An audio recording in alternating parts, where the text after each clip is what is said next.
Good day, everyone. I'm Mohapi Henry Matieti, and I'll be presenting my final year electrical engineering research project, which is a IoT-based multi-sensor fire and gas detection system for smart homes and companies. Now, according to global statistics, residential fires and gas leaks cause thousands of deaths and billions in property damage annually. So, my research question is, can a multi-sensor Arduino IoT system improve detection accuracy and response time compared to a single sensor system? Now, the answer is yes, and I will prove it. Now, the traditional fire and gas detection systems have three critical flaws. The first one is a single sensor detection has false alarm rates up to 40%. Number two is there's no connectivity, meaning there's no remote monitoring and no data logging. Thirdly is the cost. Commercial integrated systems cost around 1,500 Rand to 6,000 Rand. Now, my solution integrates four sensors, which is a fire, gas, motion, and environmental sensors with cloud connectivity and automated emergency response. Now, what is the total cost of the system? The total cost of the system is only 562 Rand. Now, that's 90% cheaper than commercial alternatives while achieving superior performance through multi-sensor correlation. Let me show you what is inside. Now, over here we have the Arduino Uno, which is the brain, and we have four sensors that are working simultaneously. We have the flame sensor here, the infrared flame sensor for fire detection. We have an MQ2, which detects gas from 200 to 10,000 ppms. Over here, we have our PIR motion sensor, which tracks motion up to 7 meters. And over here inside there, I don't know if you can see, we have the DHT11, which monitors temperature and humidity. And also here we have the ESP. It's over here. We have the ESP Wi-Fi module, which uploads our data to ThinkSpeak Cloud every 15 seconds. Now, when no danger is detected and the system is normal, a green LED will show, but when danger is detected, a red LED will activate and a buzzer will sound different patterns for fire versus gas.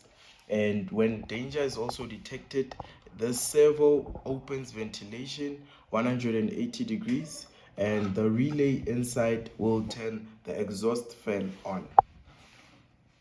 Now let me show you a live demonstration. Now watch the startup sequence.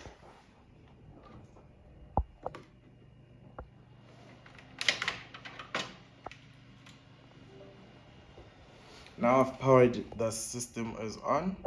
The system initializes and enters into a 5-second learning mode to establish environmental baselines, and also the Wi-Fi connects.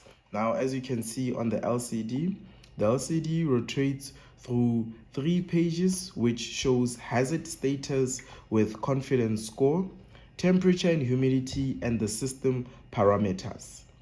Now, let us first start with the gas detection system.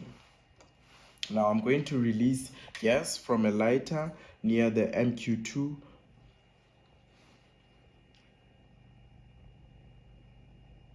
The gas level is rising and the threshold has been exceeded.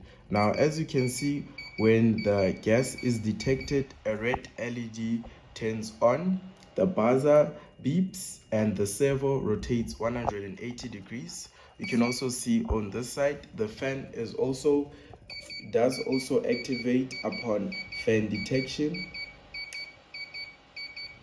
And also here on the LCD, it does show the confidence score is 35% from gas alone.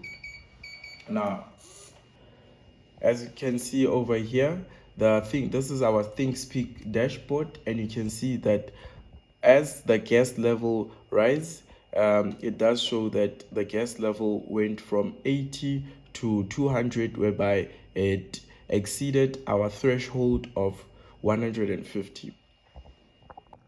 Now, as I removed the gas, you can see that the hazard is off now and the system returned to normal, and the green LED is on and the servo did reset, and now the fan is off because there's no gas that is being detected. Now let us do the fire detection test. As you can see, there's instant response, there's an infrared detection, the fire status is yes, and the confidence went to 40% immediately. The alarm, the buzzer, you can hear it, there is continuous tone for fire, and as you can see, the red LED turns on to show that fire is detected, and immediately you can see that the servo does activate and the fan also does activate.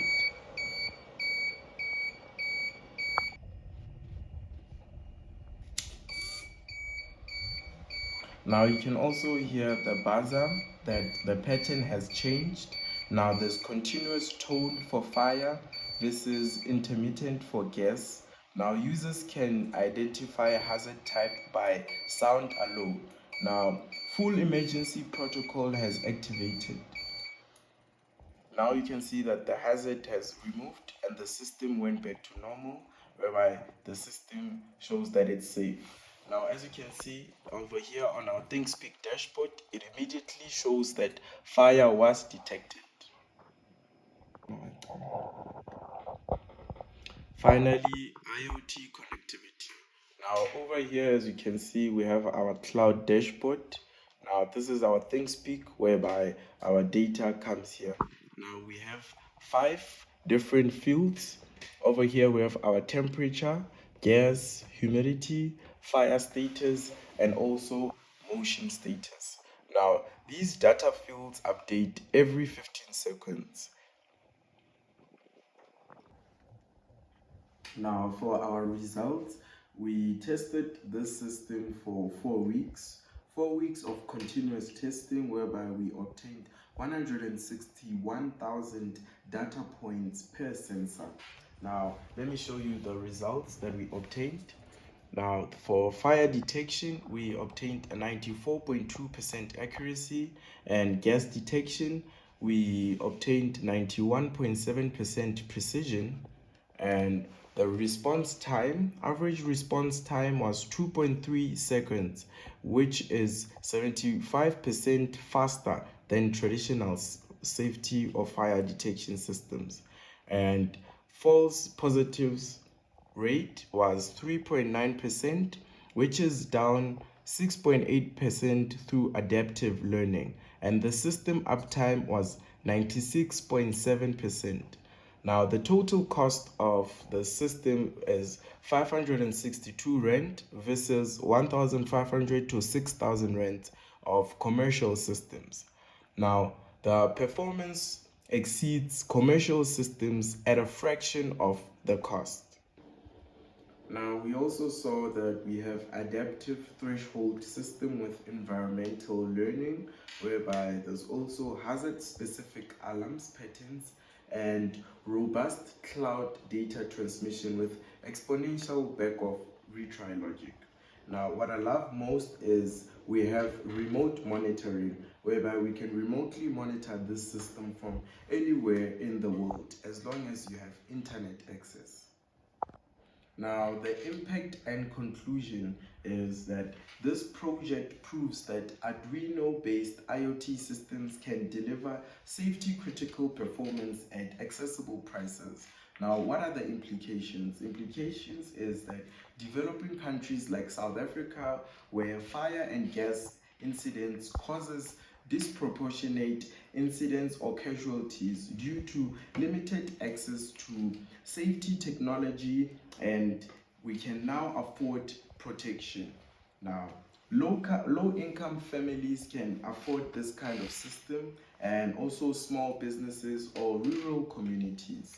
Now, this project is an open source design, which means anyone around the world can replicate, adapt, and deploy this system. This is engineering serving society. This is my final year project, which proves that innovation doesn't require massive budgets, but just wants engineering principles, dedication, and the drive to solve real world problems. Thank you.